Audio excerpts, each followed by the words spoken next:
Have you ever wondered what's really going on when your neurodivergent child does something that doesn't quite make sense to you? Understanding the why changes everything. Not all behaviour is obvious in its meaning. What looks like stubbornness, fussiness, or just being difficult is often your child communicating something important about how they experience the world. When we understand what's actually happening for them, we can respond in ways that truly support them.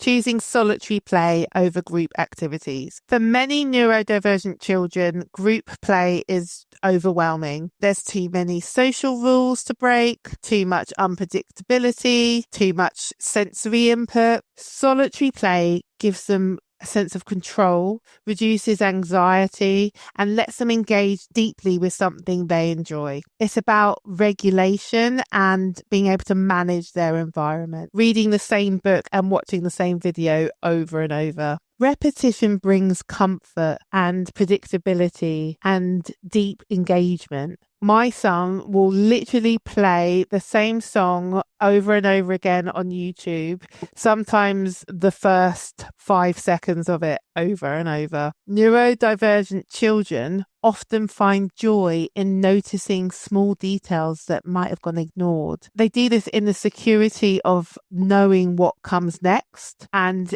in the way that familiar content can help them regulate when the world outside feels chaotic. Needing things to be done in a very specific way or becoming upset when routines change. When your brain struggles to predict what comes next, routines and sameness can create a psychological safety.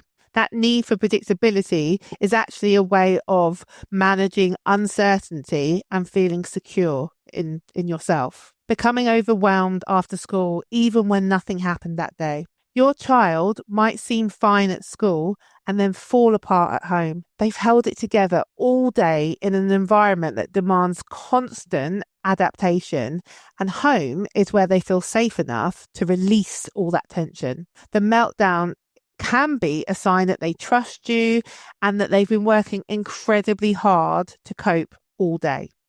When you start to see behaviour as communication, everything shifts. You're learning your child's language and responding to what they actually need. For more advice on supporting neurodivergent children at home and at school, check out our free toolkit.